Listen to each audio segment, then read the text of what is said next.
Doctor साहब, अभी आपके क्लिनिक में ऐसी कौन सी मसले हैं जो हर कोई पेशेंट वही मसला लेके आ रहा है जो अभी आम हो गया है? वो डायबिटीज़। डॉक्टर साहब, डायबिटीज़ और आंखों का मसले कैसे जुड़ा हुआ है? बेसिकली उसके अंदर जो ब्लड चल रहा होता है या फिर सारी चीज़ें उसके अंदर जो पूरी बॉडी में सर्कुलेट हो रही होती हैं वो लीक होना शुरू कर देती हैं। ओके। ये चीज़ें आंखों में प्रॉब्लम करती हैं, किडनीज में प्रॉब्लम करती हैं, हर एक पार्ट में प्रॉब्लम करती हैं। लेकिन इरिटेशन होती है आंखों में। जो स्क्रीन टाइम जितना इंसान का ज़्यादा होगा, एक तो ड्राइनेस हो जाती है ज़्यादा। जो ब्लू लाइट्स वहाँ से आती हैं, ब्लू लाइट्स इरिटेंट होती हैं आंखों में, आंखों को तकलीफ देती हैं। जो हेल्दी आइज रखने के लिए, हेल्दी आइज मेंटेन करने के लिए कितने घंटे की नींद ज़रूरी है? स्पेशली कोविड के बाद से ऑनलाइन क्लासेस का वो स्टार्ट हो गया यहाँ पे। 7, 8, 9, 10 घंटे स्क्रीन टाइम काफी हद तक नॉर्मल हो चुका है बच्चों में। हमारी आंखों के लिए ग्रीन लीफी वेजिटेबल्स बहुत अच्छी हैं, कैरेट्स बहुत अच्छी हैं और फिश बहुत अच्छी है। फिश, हाँ, लेकिन इनसे ये नहीं होगा कि कोई बीमारी अगर है आंखों में वो ठीक नहीं हो जाएगी। एक इसमें बड़ा इंपॉर्टेंट चीज़ है, दवाई वाले अक्सर इनको स्टीरॉयड आई ड्रॉप्स दे देते हैं। स्टेरॉइड्स? हाँ, स्टीरॉयड आई ड्रॉप्स, क्योंकि उससे इरिटेशन, रेडनेस जल्दी ठीक हो जाएगी। लेकिन अनफॉर्चुनेटली उससे आंख का प्रेशर राइज हो जाता है, जिसकी वजह से परमानेंट विजन लॉस हो जाता है। वेलकम टू डॉकली। इस पॉडकास्ट में हम डॉक्टर्स के साथ ऐसी बातें करेंगे जो आपकी सेहत और रोज़मर्रा ज़िंदगी के साथ ताल्लुक़ रखती है, ताकि आप अपनी सेहत के लिए बेहतर फ़ैसले ले सकें। मैं हूं आपका होस्ट अबरार, और आज हमारे साथ है डॉक्टर हम्माद रशीद नास्ती, जो कि एक आई स्पेशलिस्ट है, आंखों के डॉक्टर। आज हम बात करेंगे आंखों की देखभाल, स्क्रीन टाइम यानी लैपटॉप, फ़ोन और टीवी का हमारी आंखों पे कितना असर पड़ता है, और उन चीज़ों पर जो लोग अक्सर नज़रअंदाज करते हैं। सबसे पहले तो शुक्रिया डॉक्टर साहब, आपने हमें अपना कीमती वक्त दिया। डॉक्टर साहब, हमारा पहला सवाल ये रहेगा कि आई स्पेशलिस्ट बनने का फ़ैसला आपने क्यों लिया था? इसकी पीछे की इंस्पिरेशन क्या थी या वजह क्या थी? हाँ, आप तो जानते हैं कि मेरे वालिद साहब भी आंखों के ही डॉक्टर हैं। तो बचपन से मैंने उनको आंखों के बारे में इतना डेडिकेटेडली काम करते हुए देखा था कि बचपन से ये चीज़ बस मेरे अंदर समाती गई। मैंने कभी किसी और चीज़ के बारे में सोचा ही नहीं है। जब मैं अब सोचता हूँ कि क्या मैं कुछ और बनना चाहता था कभी, मुझे नहीं लगता मैं कभी कुछ और बनना चाहता था। बचपन से मैंने उनको देखा है आँखों के बारे में बात करते हुए, पेशेंट्स के साथ ट्रीट करते हुए, और वो बहुत ही ज़्यादा डेडिकेशन, बहुत ज़्यादा पैशनेट है ऑप्थेल्मोलॉजी के बारे में। वो सारी चीज़ें बचपन से वही देखते गए, वही सुनते गए, और बस एक ही था दिमाग में कि आँखों का डॉक्टर बनना है। डॉक्टर साहब, आपको आई स्पेशलिस्ट आँखों के डॉक्टर कितने टाइम से रहे आप? मैंने 2011 में अपनी ट्रेनिंग स्टार्ट की थी। हुँ, हुँ। तो ट्रेनिंग करते हुए 5-6 साल लग गए। फाइनली 10 साल पहले मैं वापस कश्मीर आया, और 10 साल से मैं अब यहाँ पे काम कर रहा हूँ। आपने अपनी ट्रेनिंग कहाँ की थी? मैंने एमबीबीएस के बाद मैंने नागपुर के पास एक जगह है, वर्धा, वहाँ से मैंने पहले अपना एमएस ऑप्थेल्मोलॉजी किया। फिर उसके बाद मैंने अपनी रेटिना की फेलोशिप अमृतसर से की। उसके बाद मैंने कुछ महीनों कैटरेक्ट सर्जरी की ट्रेनिंग कानपुर से की, और उसके बाद फिर फाइनली 1 डेढ़ महीने की ट्रेनिंग मेरी थी विशाखापट्टनम में। वो सब कुछ ख़त्म करके फिर मैं वापस लौटा कश्मीर। 2011 में आप ट्रेनिंग स्टार्ट की थी। स्टार्ट की थी। Post graduation. ओके। तो प्रैक्टिस में कितने ईयर हुए 10 आपके? साल हो गए मुझे। 10 साल, almost 10 years, a decade. Yes, okay, a decade. Okay. Doctor साहब, क्लिनिक में, अभी आपके क्लिनिक में ऐसी कौन से मसले हैं जो बार-बार आ रहे हैं? जो हर कोई पेशेंट वही मसला लेके आ रहा है जो अभी आम हो गया है? एक डायबिटीज़, डायबिटीज़। क्योंकि डायबिटीज़ के इतने ज़्यादा पेशेंट्स हैं यहाँ पे। अगर हम देखें, हर फैमिली में ऑलमोस्ट कोई ना कोई डायबिटिक है, और उसका असर आँखों पे आता है। और दूसरा है स्क्रीन यूज़ की वजह से जो आँखों पे असर पड़ता है। मेरे को लगता है 70% हमारे जो पेशेंट्स हैं, वो इन्हीं 2 बीमारियों से मुब्तला होते हैं। ओके, स्क्रीन टाइम और और डायबिटीज़। डायबिटीज़। डॉक्टर साहब, डायबिटीज़ और आँखों का मसले कैसे जुड़ा हुआ है? बेसिकली डायबिटीज़ जो है ना, ये हमारी पूरी बॉडी के हर एक पार्ट पे इफ़ेक्ट करता है, ओके। और ये चीज़ डायबिटिक पेशेंट को समझना पहले बहुत ज़्यादा ज़रूरी है। डायबिटीज़ का असर आता है हमारी ब्लड वेसल्स पे। जो हमारी ब्लड वेसल्स हैं, वो स्ट्रॉन्ग नहीं रहती हैं, उनसे लीक होना जो स्टार्ट हो हमारी जाता है। नसें हैं, उस पे हाँ, वीक हाँ, पड़ती वो हैं, वीक हो कमज़ोर जाती हैं, पड़ वो जाती कमज़ोर हो जाती हैं। और वो जो उसके अंदर जो ब्लड चल रहा होता है, या फिर सारी चीज़ें उसके अंदर जो पूरी बॉडी में सर्कुलेट हो रही होती हैं, वो लीक होना शुरू कर देती हैं। हैं। ओके। ये चीज़ें आँखों में प्रॉब्लम करती हैं, किडनीज़ में प्रॉब्लम करती हैं, हर एक पार्ट में प्रॉब्लम करती हैं। जो हमारी बॉडी में जो नसें हैं वो कमज़ोर पड़ जाती है, और जो ब्लड है, जो खून है, वो लीक करने लगता है। हाँ जी, बिल्कुल। तो उसकी वजह खून से के साथ-साथ चर्बी जो हमारी होती है ब्लड में, हर एक हम जो भी चीज़ें खाते हैं, बॉडी में जो भी चीज़ें सर्कुलेट होती हैं, वो ब्लड के थ्रू ही हुँ, सर्कुलेट हुँ। होती हैं। और ये इन्हीं वेसल्स के थ्रू, उनको आर्टरीज़ और वेन्स के थ्रू ही सर्कुलेट होती हैं हर जगह। ये जो वेसल्स की सेल्स होती हैं, कैपिलरीज़, जो आपस में जुड़ी होती हैं, डायबिटीज़ की वजह से वो लूज़ हो जाती हैं अच्छा, और ये लीकेज होना स्टार्ट हो जाता है। खून का लीकेज होना। उनका जो भी चीज़ ब्लड के अंदर चल रही होगी, हमारे न्यूट्रिएंट्स हैं या चर्बी है, लिपिड्स हैं, ये सारे निकल के जाके बॉडी के अलग-अलग जगह डिपॉज़िट हो जाते हैं। हाँ, हाँ। एक तो हमारी ब्लड सर्कुलेशन में प्रॉब्लम आती है, हुँ, हुँ। ब्लड नहीं पहुँचा तो ऑर्गन काम नहीं कर पाएगा ठीक हुँ, हुँ। तरह से और फिर ये चीज़ें जब वहाँ डिपॉज़िट हो जाती हैं, उससे वो बी फंक्शनिंग में प्रॉब्लम आ जाती है। अच्छा, डायबिटीज़ में पर्टिकुलरली अब आँखों के बारे में अगर बात करें तो कितने टाइम से डायबिटीज़ रहा है, ये भी बहुत इम्पोर्टेंट है। डायबिटीज़ के साथ-साथ ब्लड प्रेशर भी ज़्यादा है कि नहीं, किडनी पे असर आया है कि नहीं। हर एक डायबिटिक पेशेंट को हम स्क्रीन करते हैं, यानी कि हम एक लिमिटेड अमाउंट ऑफ टाइम के बाद हर एक डायबिटिक पेशेंट को हम चेकअप करके देखते हैं कि उनकी आँखों पे शुगर का कोई असर तो नहीं आया है। ये बहुत ही इम्पोर्टेंट है, क्योंकि इसको हम टाइम पे पकड़ें तो ट्रीटमेंट बहुत जल्दी और बहुत आसान हो जाता है। अब आँखों पे जो डायबिटीज़ का असर आता है, उसमें हमारे पर्दे पे रेटिना जो हमारा इनर मोस्ट लेयर होता है आँख का, अंदर वाला। वो सबसे इम्पोर्टेंट और सबसे सेंसिटिव लेयर होता है। उस पे स्वेलिंग आ जाती है, उसके अंदर फ्लूइड जमा हो जाता है, लीकेज की वजह से और इंसान की नज़र कम हो जाती है। कभी-कभी ब्लीडिंग हो जाती है पर्दे के अंदर। कभी-कभी अगर इस स्टेज पे भी ऐसे ही रहेगा तो रेटिना खिंच जाता है, वो अपनी जगह से हिल भी जाता है या फिर आँख के अंदर पूरा ब्लड आ जाता है, वो इंसान पूरा ब्लाइंड भी हो सकता है। ये सारे असर डायबिटीज़ के आते हैं आँखों के ऊपर। ये एपिसोड द जहलम की जानिब से स्पॉन्सर है, जो कि एक टी कंपनी है जिनके रवा जो दालचीनी और अदरक का एक परफेक्ट मिक्स है, जो अक्सर ठंड में ज़्यादा इस्तेमाल होता है।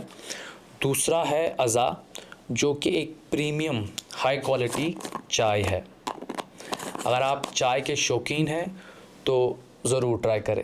तो अभी मोस्टली 2 कॉमन लाइक 2 मसले हैं, एक तो डायबिटीज़ और दूसरा आपने कहा स्क्रीन टाइम।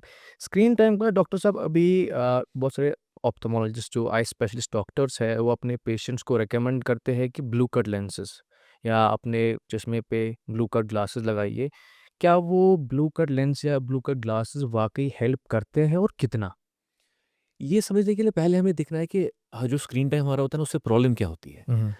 हमारा जो स्क्रीन टाइम है ज़्यादा सबका, इससे स्ट्रक्चरल डैमेज आँखों पे कुछ नहीं होता है, हुँ, हुँ। लेकिन इरिटेशन होती है आँखों में। ये जो स्क्रीन टाइम जितना इंसान का ज़्यादा होगा, एक तो ड्राइनेस हो जाती है ज़्यादा, क्योंकि इंसान की ब्लिंक रेट कम हो जाती है। उसके अलावा जो ब्लू लाइट्स वहाँ से आती हैं, ब्लू लाइट्स इरिटेंट होती हैं आँखों में, आँखों को तकलीफ़ देती हैं, हुँ, इंसान हुँ। की आँखें थक जाती हैं। और इसके साथ-साथ इस जो हमारे स्क्रीन्स का असर होता है आँखों के ऊपर, ये भी होता है कि हमारी स्लीप साइकिल ख़राब हो जाती है। ये सारी चीज़ों से मिल के हमारी आँखें थक जाती हैं, इरिटेट हो जाती हैं, रेडनेस होती है आँखों में, खुजली होती है, जलन होती है। तो स्ट्रक्चरली कोई खराबी नहीं हो रही है कि आँखें खराब हो गई, रोशनी चली गई, लेकिन इंसान कंफर्टेबल नहीं होता है। अब उसको रोकने के लिए बहुत सारी चीज़ें करनी पड़ती हैं, उसमें से एक है हमारा जो ये blue cut blue lenses cut हम यूज़ करते हैं। इसका सिर्फ़ ये है कि जो ब्लू रेज़ है उनको आँखों तक नहीं पहुँचने देंगी, रिफ्लेक्ट करता है। रिफ्लेक्ट करता है। क्योंकि ब्लू रेज़ आँखों को ज़्यादा इरिटेट करती हैं और वो हमारी सोने या हमारी स्लीप साइकिल को भी ख़राब कर देती हैं। लॉन्ग टर्म इफ़ेक्ट कितना पड़ता है? अगर कंटिन्यूअसली अगर मैं 2-3 घंटे अपना लैपटॉप या फ़ोन चला रहा हूँ, 3 घंटे, 4 घंटे किसी का काम होता है, तो लॉन्ग टर्म इफ़ेक्ट कितना पड़ सकता है? लॉन्ग टर्म इफ़ेक्ट इसमें ये पड़ सकता है कि आपका जो स्ट्रेन है वो बढ़ता जाएगा, आपका सर दर्द बढ़ता जाएगा। अगर आप इसको ट्रीट नहीं कर रहे हैं, पहले अगर आप 2 घंटे, 3 घंटे काम कर पा रहे थे लैपटॉप पे, आगे जाके आप 1 घंटे के बाद ही इरिटेट हो जाएँगे। अच्छा। और इन चीज़ों को कंट्रोल करना इसलिए ज़रूरी है। लॉन्ग टर्म ऐसा इससे ब्लाइंडनेस नहीं होती है, लेकिन इंसान कंफर्टेबल नहीं होता है। सर दर्द, आप कम काम कर पाएँगे ओवरऑल इस चीज़ की वज़ह से। आपकी स्लीप भी खराब हो रही है और ये तो फिर स्लीप खराब हो रही है, अगले दिन और ज़्यादा स्ट्रेन लग रहा है, फिर और स्लीप खराब हो रही है और स्ट्रेन लग रहा है, तो ये चीज़ें खराब ही होती जाती हैं लगातार। हुँ, हुँ। तो अभी मोस्टली डॉक्टर साहब जैसे कह रहे हैं कि 2 प्रॉब्लम्स अभी आम है। पहला जो डायबिटीज़ की वजह से आँखों पे प्रॉब्लम होती है वो, और दूसरा स्क्रीन टाइम। सर्दियों में अक्सर ऐसे बहुत सारी लाइक प्रॉब्लम्स होती है कि लोग कहते हैं कि हमारी आंखें खुश्क हो रही है या आंखों में जलन हो रही है। ये अक्सर सर्दियों में क्यों होता है? इसके भी बहुत सारे वजूहात हैं। पहली चीज़ तो ये है कि एसीज़ हुँ, या फिर कोई भी चीज़ जो हम घर पे यूज़ करते हैं हीटिंग के लिए, हीटिंग के लिए। उससे ह्यूमिडिटी कम हो जाती है। अच्छा। ह्यूमिडिटी जब कम हो गई तो ड्राइनेस बढ़ गई, हुँ, क्योंकि ह्यूमिडिटी है नहीं कहीं पे, आपकी आँखें ड्राई होने लग गई। उसके बाद अगर हम बुखारी यूज़ कर रहे हैं या फिर गैस हीटर्स यूज़ कर रहे हैं, वो हुँ, इरिटेंट होते हैं। वो सारी चीज़ें आँखों को इरिटेट करते हैं, एलर्जीज़ हो जाती हैं आँखों में उसकी वजह से। तीसरी चीज़ ये होती है हमारी आँखों के अंदर एक लिपिड लेयर भी होता है, जो हमारे आँसू होते हैं आँखों के अंदर। तो लिपिड्स यानी कि आप मान लीजिए फैट्स या लिपिड्स टाइप की जो चीज़ होती है, ठंड की वजह से ये सॉलिडिफ़ाई हो जाते हैं। तो अच्छी तरह से आँखों पे नहीं फैल जाता है वो अच्छा। Lipid layer. उसकी वजह से फिर से और ज़्यादा ड्राइनेस हो जाती है। दूसरी चीज़ ये भी कुछ स्टडीज़ कहती हैं हमें कि क्योंकि विंटर्स में लोग ज़्यादा इंडोर स्पेंड करते हैं टाइम, बाहर नहीं जा पाते, वो स्क्रीन टाइम बढ़ जाता है विंटर्स में। तो ये सारे फैक्टर्स मिल के हमारी आँखों को में इरिटेशन हो जाती है इसकी वजह से। ओके। तो इससे बचने के लिए जैसे विंटर्स में ड्राइनेस होती है, जलन होती है, तो इससे बचने के लिए क्या क्या किया जा सकता है? क्या बेटर रह सकता है? एक सबसे बड़ी चीज़ है ह्यूमिडिफ़ायर्स यूज़ करना। अच्छा। क्योंकि एसीज़ की वजह से या फिर कोई भी हीटिंग सिस्टम होगा आपका, ह्यूमिडिटी कम होगी। ह्यूमिडिफ़ायर्स यूज़ करना बहुत इंपॉर्टेंट है, वो काफ़ी हेल्पफुल है लोगों के लिए। लुब्रिकेटिंग आई ड्रॉप्स यूज़ करना बहुत हेल्पफुल है हुँ, हुँ। लोगों के लिए।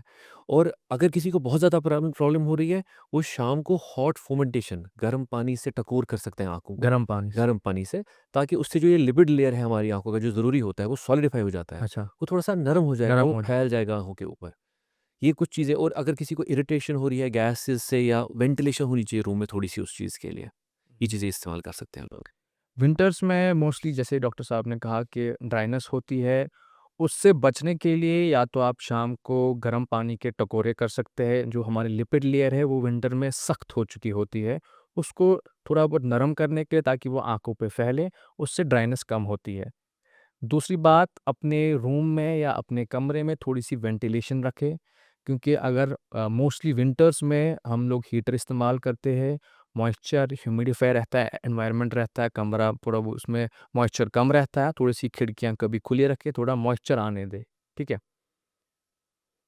डॉक्टर साहब जो हेल्दी आइज़ रखने के लिए, हेल्दी आइज़ मेंटेन करने के लिए लाइक कितने घंटे की नींद ज़रूरी है? हेल्दी आइज़ और हेल्दी बॉडी मेंटेन करने के लिए 6 से 8 घंटे की नींद बहुत ज़रूरी है। हुँ। कुछ लोग हैं जो उससे कम नींद में भी फंक्शन कर पाते हैं, लेकिन बहुत कम लोग हैं। As a rule generally 6 to 8 hours, preferably अगर कोई इंसान 8 घंटे तक नींद कर सकता है, वो सबसे बेहतर है आँखों के लिए।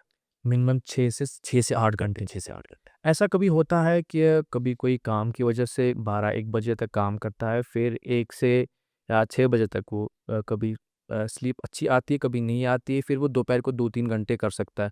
तो ऐसे कभी शाम को उसने 6 घंटे की नींद की, फिर दोपहर को 2 घंटे की नींद की, तो ये बैलेंस आउट हो जाता है या बेटर रहेगा कि एक ही में 8 घंटे दो अच्छे से?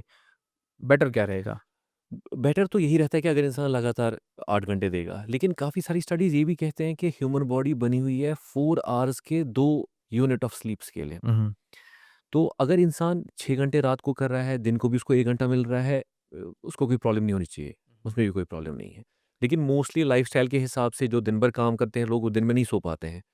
तो उनके लिए अगर वो बेटर रात को पूरी तरह से स्लीप करेंगे, वो बहुत अच्छा है। अभी अक्सर पेरेंट्स की भी बहुत शिकायतें आती है कि बच्चे फ़ोन पे लगे रहते हैं, टैब पे, लैपटॉप पे लगे रहते हैं। बच्चों में स्क्रीन टाइम का लैपटॉप, फ़ोन का कितना असर पड़ता है एज़ कम्पेयर टू एडल्ट्स? बच्चों में इसका बहुत ख़राब असर पड़ता है। अब इस वक़्त प्रॉब्लम ये हो रही है, पहले तो हुआ था कि कुछ सालों पहले तक बच्चे पेरेंट्स आते थे, कहते थे कि हमारे बच्चे 2 घंटे 3 घंटे फ़ोन देखते हैं खेलने के लिए। हुँ, हुँ। अब पिछले को स्पेशली कोविड के बाद से ऑनलाइन क्लासेस का वो हुँ, स्टार्ट हो गया यहाँ पे। काफ़ी सारे स्टूडेंट्स हैं वो ऑनलाइन ही पढ़ते रहते हैं। मतलब 7, 8, 9, 10 घंटे स्क्रीन टाइम काफ़ी हद तक ये नॉर्मल हो चुका है बच्चों में। क्योंकि उनकी क्लासेस होती हैं, उसके बाद वो रिलैक्स करने के लिए भी फ़ोन ही देखते हैं। अब इसमें 2 चीज़ें प्रॉब्लम आती है बच्चों में। एक है कि अगर कोई सच में मायोपिक है, जिसको माइनस नंबर का ग्लासेस लगा हुआ है, वो जितना ज़्यादा नज़दीक का काम करेगा, जैसे स्क्रीन टाइम है, उसका नंबर उतना ज़्यादा प्रोग्रेस होने के ज़्यादा चांसेस होते हैं। जितना वो इंडोर काम करेंगे या नियर काम करेंगे, उतना ज़्यादा वो ज़्यादा होना नंबर ज़्यादा हो सकता है। हुँ, उसके अलावा जो हमारी ये सारी हमने बातें की थी ड्राई आई के बारे में, जो खुश्की हो जाती है आँखों में, इरिटेशन हो जाती है, उससे स्लीप साइकिल ख़राब हो जाती है, वो भी बच्चों में होता ही है। इसके अलावा मेंटल डेवलपमेंट पे भी असर इसका बहुत ज़्यादा पड़ता है। जो बच्चे स्पेशली यंग एज के बच्चे फ़ोन में ही लगे होते हैं, उनको पता ही नहीं होता एनवायरनमेंट में क्या हो हुँ, रहा है।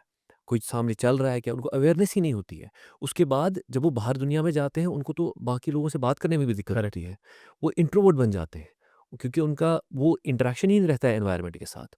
तो स्पेशली छोटे बच्चों में तो बहुत इंपॉर्टेंट है कि वो फ़ोन बिल्कुल अवॉइड करें। मैं तो कहता हूँ अगर वो पढ़ सकते हैं थ्रू विदाउट स्क्रीन टाइम, जितना ज़्यादा कर सकते हैं लोग, उतना ज़्यादा बेहतर है उनके लिए।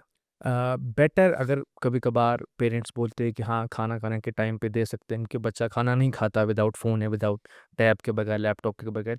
1-2 घंटा मेरे हिसाब से बेटर रह सकता है।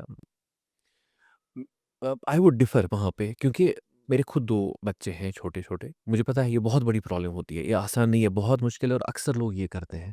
लेकिन अनफॉर्च्यूनेट चीज़ है, ये एक हैबिट है जो हम अपने बच्चों को सिखाते हैं खुद। हुँ, खाना खाने के वक़्त अगर हम उसको फ़ोन दिखाते हैं, और बहुत सारे पेरेंट्स ये कर रहे हैं, मजबूरी में कर रहे हैं, ठीक है सब कुछ, लेकिन बच्चों को पता ही नहीं होता वो क्या खा रहा है, करेक्ट। और वो कभी नहीं मानेगा फिर खुद खाना। हुँ, हुँ, मतलब मोस्ट ऑफ द टाइम जब भी वो उसको हम फ़ोन दिखाते हैं, वो उसी में होता है, तो उसको यहाँ से साइड से खाना खिला दिया, 15 मिनट में काम हो गया सारा। हुँ, हुँ, पर ये एक शॉर्टकट है जो हमने ही खुद बच्चों के सामने रखा, ताकि हमारा काम आसान हो जाए। बहुत मुश्किल है पेरेंट्स के लिए, मैं फिर से बोलूँगा, ये सारा करना, लेकिन ये एक गंदी हैबिट है जो हम खुद ही बच्चों में लगा देते हैं। अगर हमें आधा घंटा लगेगा उन पे मेहनत करके उनको खाना खिलाने के लिए, उनको कम से कम समझ आएगा कि वो कौन-सी चीज़ खा रहे हैं, उनके टेस्ट डेवलप होंगे। ऐसे तो उनको पता ही नहीं होता वो क्या खा रहे हैं। करेक्ट। जो अभी मोस्टली स्क्रीन टाइम में लैपटॉप, फ़ोन, टीवी इस्तेमाल अगर कोई कर रहा है 7 घंटा, 8 घंटा, तो उस पे ताकि उसकी आँखों पे ज़्यादा असर ना पड़े, उसको क्या प्रिकॉशनरी मेजर्स या क्या करना पड़ेगा जिसकी वज़ह से उसकी आँखों पे ज़्यादा असर ना पड़े? पहला तो हो गया glasses. Glasses, glasses, blue cut lenses blue necessary cut है, लेंसेज़, हाँ, ज़रूरी। बेटर है, एंटी रिफ्लेक्शन कोटिंग भी आती है, ब्लू कट भी आते हैं, बेटर है उसके लिए। दूसरी चीज़, अगर किसी को थोड़ा-सा भी ग्लासेस का नंबर है, पहने वो ग्लासेस उस वक़्त हमेशा। नंबर 2 है लुब्रिकेटिंग आई ड्रॉप्स। लुब्रिकेटिंग हाँ, आउट ड्रॉप्स। क्योंकि हम नॉर्मली ब्लिंक करते हैं मिनट में 15 बार। हुँ, ब्लिंक करने का मैकेनिज़्म यही सिर्फ़ है कि हमारी आँखें वेट रहनी चाहिए। हुँ, हमारी आँखों की जो सरफ़ेस है वो हमेशा वेट रहनी चाहिए। लेकिन जब हम स्क्रीन की तरफ गौर से देख रहे होते हैं ना, ब्लिंक रेट 50% से डाउन हो जाती है। हुँ, हुँ, अब ड्राइनेस हो जाएगी इसका एक तरीका ये है, अब अगर आपका वर्क स्टेशन है, आपका जहाँ पर आप पढ़ते हो, या अगर आप कुछ भी वहाँ पर, आप एक लुब्रिकेटिंग आई ड्रॉप वहीं पे रखो। 2-3 घंटे हो गए, 1-1 ड्रॉप दोनों आँखों में। दिन में कितनी बार लुब्रिकेटिंग 2 ड्रॉप? बार, जितना आपका स्क्रीन टाइम है उतना ज़्यादा। अगर वो हम 6-7 बार भी डालेंगे उसमें भी कोई प्रॉब्लम नहीं है। हुँ, हुँ। लेकिन अगर कोई कंफर्टेबल इंसान है, 2 बार, 3 बार सफिशिएंट है उसके लिए। एक हेल्दी आइज़ रखने के लिए एक ऐसा कौन-सा फूड है जो आप रिकमेंड करेंगे कि हाँ, ये फूड आप अगर आप दिन में 2-3 बार या अच्छी क्वांटिटी में ले रहे हो हर दिन, जो बेटर रहेगा हमारी आँखों के लिए? हमारी आँखों के लिए ग्रीन लीफी वेजिटेबल्स बहुत अच्छी हैं, सब्जियाँ, कैरट्स, सब्जियाँ बहुत अच्छी हैं, कैरट्स बहुत अच्छी हैं, और फिश बहुत अच्छी है। फिश, हाँ, लेकिन इनसे ये नहीं होगा कि कोई बीमारी अगर है आँखों में वो ठीक नहीं हो जाएगी। ये हेल्थ के लिए, हाँ, ये चीज़ें अच्छी हैं आँखों के लिए। ताकि हमारी आँखें अच्छी आँखें रहे, अच्छी रहें। सब्जियाँ, गाजर गाजर, या फिश। फिश बिल्कुल। आँखों के हवाले से अभी अक्सर लोग बेशतर कोई अगर उन्हें कोई प्रॉब्लम होती है, तो अक्सर वो नज़रअंदाज कर देते हैं कि अरे कोई नहीं हो जाएगा, खुद हो जाएगा ठीक। ऐसे कौन से अलामात हैं जो उनको नज़रअंदाज नहीं करने चाहिए बट वो नज़रअंदाज कर रहे हैं? आँखों के इलाज के बारे में ये एक बहुत इंपॉर्टेंट पॉइंट आपने बताया, क्योंकि आँखों के ट्रीटमेंट में अगर कोई भी प्रॉब्लम है ना, अगर उसका टाइम पे इलाज हो जाएगा ना, तो काफ़ी हद तक चीज़ें बिल्कुल ठीक हो सकती हैं। हुँ, हुँ। और जितना ये हम डिले करेंगे, उतनी उसको ठीक करना मुश्किल हो जाता है। कोई इंसान होता है, उसको एक आँख से साफ नज़र नहीं आ रहा होता हुँ, है, हुँ। उसको खुद को भी नहीं पता होता है, उसने कभी नोट किया था या इग्नोर किया होता है, क्योंकि दूसरी आँख से साफ नज़र आ रहा है। हुँ, फिर उस चीज़ को ठीक करना मुश्किल है बहुत हुँ, ज़्यादा। हुँ। अगर वो बचपन में ही हमारे पास वो आएँगे, या पेरेंट्स उनको लेके आएँगे, क्योंकि काफ़ी सारे बच्चे होते हैं वो पेरेंट्स को बोलते हैं कि हमें साफ नज़र नहीं आ रहा है क्लास में, या कुछ उनको लगता है इसको पढ़ने का इसका मूड नहीं है, इसलिए ये बोल रहा है। लेकिन बेहतर है कि एक आई चेकअप करा लें। उसके बाद अगर किसी इंसान को लग रहा है इरिटेशन लगातार, सर दर्द लगातार लग रहा है, या उसको लग रहा है कि आँख बार-बार रेड होती जा रही है, और दूसरी प्रॉब्लम ये भी हो जाती है, इंसान को एलर्जीज़ काफ़ी इंपॉर्टेंट होती हैं। तो वो अक्सर जाते हैं किसी के पास भी, दवाई वाले के पास ही, उससे कोई ड्रॉप दे देते हैं। हुँ, हुँ। अब दवाई वाला जितना उसको पता होता है वो उस हिसाब से दवाई दे देता है।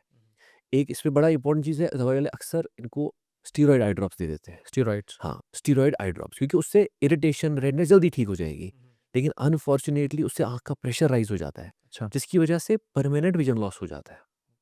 तो ये एक चीज़ बहुत इंपॉर्टेंट है कि अगर आपको बार-बार एलर्जीज़ हो रही हैं, रेडनेस हो रही है, तो आप ओवर द काउंटर, जिसको हम कहते हैं ना, सीधे दवाई वाले के पास गए और उससे, या फिर खुद ही इंसान ने सुना होता है, जी हाँ जी, हम ये वाली डालते हैं दवाई, तो वो खुद ही ना डालें, और for a prolonged period of time नहीं डालें। क्योंकि फिर ऐसा हो जाता है, वो उस स्टेज पे फिर हमारे पास आते हैं, फॉर एग्ज़ाम्पल किसी को एलर्जी है, हमने उसको कहा आप ये 2 हफ्ते के लिए दवाई यूज़ करो। हुँ, हुँ। फिर वो 2 साल के लिए वो दवाई लगातार यूज़ कर रहा होता है। कहता है मेरे को इससे ठीक लगा तो मैं ठीक यूज़ कर रहा था। लेकिन वो ऐसा डैमेज कर देता है तो फिर वापस ठीक नहीं हो पाता है। जितने टाइम पे डॉक्टर ने कहा है कि आप 2 हफ्ते इस्तेमाल करो, बस 2 हफ्ते इस्तेमाल हाँ, करो। बिल्कुल, वो बहुत इम्पोर्टेंट है वो चीज़ें भी। डॉक्टर की भी ज़िम्मेदारी बनती है कि वो पेशेंट को ये समझाए उस टाइम पे कि अगर इससे ज़्यादा यूज़ किया तो क्या-क्या प्रॉब्लम्स हो सकती हैं। तो खुद बहुत ज़्यादा टाइम तक दवाइयाँ यूज़ नहीं करनी है। आपको डायबिटीज़ है स्पेशली, आपको हाइपरटेंशन है, आपकी आँखों में कुछ भी प्रॉब्लम लग रही है, गेट अ चेकअप डन, क्योंकि जितनी जल्दी आप इसका चेकअप कराएँगे, उतना जल्दी उसको ट्रीट किया जा सकता है उन चीज़ों को। साल में कितनी बार आप आई चेकअप मतलब करने को बोलेंगे? मतलब कि ये ठीक है कि अगर साल में 2 या 3 बार, ऐसा मतलब कितने बार बेटर रहेगा कि आई अगर चेकअप? कोई इंसान बिल्कुल नॉर्मल है ना, एक तो उसको आई चेकअप कराना चाहिए जब वो स्कूल जाना स्टार्ट करेगा और वो एबीसीडी पढ़ पाता है, ताकि पूरी बचपन तरह में बचपन में उस टाइम पे जहाँ पे उसको एबीसीडी पढ़ना आएगा, अराउंड ये 4 टू 5 इयर्स के बीच में, 4 से 5 4 से 5 साल के बीच में बच्चा वो पढ़ पाता है सब कुछ, तो उसका अच्छा आई चेकअप हो सकता है। अगर वो बिल्कुल ठीक है, मुझे लगता नहीं है उसके बाद उसको फ़िलहाल अप टू 30-40 इयर्स तक कोई चेकअप कराने की ज़रूरत है। हुँ, 40 के बाद एक चेकअप करा सकते हैं, अगर सब कुछ ठीक है, तो 2-3 साल के बाद भी चेकअप कराएँगे, कोई प्रॉब्लम नहीं है। This is for a normal person जिसको कोई प्रॉब्लम नहीं है। जो जिसकी सेहत जिसकी अच्छी हो, जिसकी आँखें ठीक हैं, जिसकी जिसकी आँखें ना ठीक है, चश्मा है, ना कुछ है, कुछ भी नहीं प्रॉब्लम है। अब कोई अगर है जिसकी आँखों में ग्लासेस लगे हुए हैं, उसको once in a year checkup कराना पड़ेगा। कम से कम वन्स कम से वन्स इन अ ईयर साल में मतलब 1 बार। साल में 1 बार चेकअप कराएँ, क्योंकि आँख का नंबर चेंज हो जाता है या फिर और कोई प्रॉब्लम्स होती हैं। अब जिसकी फैमिली हिस्ट्री में हो, जिसकी फैमिली में किसी को आँखों की कोई डिजीज़ेज़ होते हैं, जैसे ग्लोकोमा, आँख का प्रेशर, फैमिली हिस्ट्री भी मैटर करती है, जो बहुत मतलब ज़्यादा। किसी की फैमिली में अगर किसी के दादा या फादर में कुछ प्रॉब्लम रही हो आँखें में, वो भी आगे वाली जनरेशन में बिल्कुल, आती है। बिल्कुल, बिल्कुल। एक जेनेटिक्स का बहुत बड़ा रोल है आँखों के अंदर भी। हुँ, आँखों का प्रेशर हाई जो होता है, अगर किसी के फैमिली में है, तो उस पेशेंट को हमें बड़े ही सस्पिशन से देखना पड़ता है। हुँ, दूसरा, कुछ जेनेटिक डिसऑर्डर्स होते हैं, जैसे नाइट ब्लाइंडनेस होती है, हुँ, वो फैमिलीज़ में रन करता है। और भी डिज़ीज़ हैं, केराटिकोनस, ये फैमिली में रन करता है। या फिर अगर हमने देखा कि किसी फैमिली में किसी को डायबिटीज़ की वजह से आँख में बहुत ज़्यादा प्रॉब्लम हो गई थी, हमें सस्पिशन रहता है कि उसके फैमिली मेंबर्स या उसके बच्चों को या उसके भाई-बहन को, क्योंकि हमने ऐसे पेशेंट्स देखे हुए हैं जिनको ना पूरी फैमिली को ही बहुत गंदी तरह से डायबिटीज़ इफ़ेक्ट करता है। इसी तरह से किसी को माइनस नंबर होगा, उसको रेटिनल डिटैचमेंट हुई है, वो भी फैमिली मेंबर्स में अगर वैसे कुछ होंगे अलामात, वो हमें बहुत ज़्यादा सीरियसली लेने पड़ते हैं। तो मतलब अगर किसी की आँखें ठीक है बट उसके पेरेंट्स में कोई हेल्थ प्रॉब्लम या आँखों में कोई प्रॉब्लम रही है, तो बेटर रहेगा कि उसको आई चेकअप करवाएँ। आई चेकअप कराएँ, एक बेसलाइन आई चेकअप, और उसके बाद मेबी 40 के बाद आई चेकअप, क्योंकि 40 के बाद थोड़ा-सा एज के इफ़ेक्ट्स आने लगते हैं आँखों के ऊपर। हुँ, तो वो सारी चीज़ें उस तरह से करने की ज़रूरत है। ओके। लास्ट में डॉक्टर साहब, अगर आप आँखों के हवाले से एक नसीहत देंगे हमारे व्यूअर्स को, देखने वालों को, तो वो क्या रहेगा? सबसे इम्पोर्टेंट चीज़ तो यही है कि हम रेगुलर आई चेकअप तब कराएँ जब हमें बहुत ही कम प्रॉब्लम लग रही है। क्योंकि टाइम पे जो इलाज हो पाता है ना आँखों का, वो डिले होके नहीं हो पाता है। अगर आपको आँखों में कोई भी प्रॉब्लम लग रही है, तो आपको उसको टाइम पे इलाज करना है। क्योंकि जितना आप उसको डिले करेंगे, उतना मुश्किल होगा हमारे लिए उस चीज़ को ठीक करना। दूसरी चीज़ है, अगर आपको डायबिटीज़ है, अपना डायबिटीज़ कंट्रोल में रखें, अपना हाइपरटेंशन कंट्रोल में रखें, क्योंकि इन हर एक चीज़ का असर आपकी आँखों पे आता है। आपकी अगर नींद खराब है, आप उस पे मेहनत करें, देखिए आपको क्या प्रॉब्लम हो रही है। जितना आप बेटर सोएँगे, जितनी आपकी ओवरऑल हेल्थ बेटर होगी, आँखें उतनी ठीक होंगी। अगर आपको डायबिटीज़ है, रेगुलर आई चेकअप्स आपको कराने पड़ेंगे, और आपकी फैमिली में भी कोई भी डिज़ीज़ है। ये सारी चीज़ें तब टाइम पे अगर हम करें, तो आपकी आँखें हमेशा बिल्कुल ठीक रह सकती हैं। मतलब टाइम, वक़्त बहुत ज़रूरी है। अगर आपको लगता है कि अगर आपको इरिटेशन हो रही है, आँखों में जलन हो रही है, आप ये ना कहिए कि मैं नेक्स्ट वीक जाऊँगा डॉक्टर के पास या नेक्स्ट मंथ जाऊँगा डॉक्टर के पास। जब लगे कि आँखों में प्रॉब्लम हो रही है, उसके अगले दिन बेटर रहेगा कि आप अपना आई चेकअप कराएँ। तो डॉक्टर साहब, आपका शुक्रिया, आपने हमें अपना कीमती वक़्त दिया और आँखों की सेहत के बारे में आपने इतनी ज़रूरी मालूमात हमसे शेयर की। उम्मीद है कि आज के बाद आप अपना mobile phone, screen, laptop, TV थोड़ा-सा कम इस्तेमाल करेंगे। अगर आपको ये पॉडकास्ट पसंद आया तो शेयर कीजिए, शायद किसी और के काम आ जाए। और अगर आपके पास कोई सवाल रह गया हो तो आप नीचे कमेंट कर सकते हैं। हम नेक्स्ट एपिसोड में उन्हें कवर करने की पूरी कोशिश करेंगे। मिलते हैं नेक्स्ट एपिसोड में नए डॉक्टर के साथ, नए हेल्थ टॉपिक के साथ। Thank you.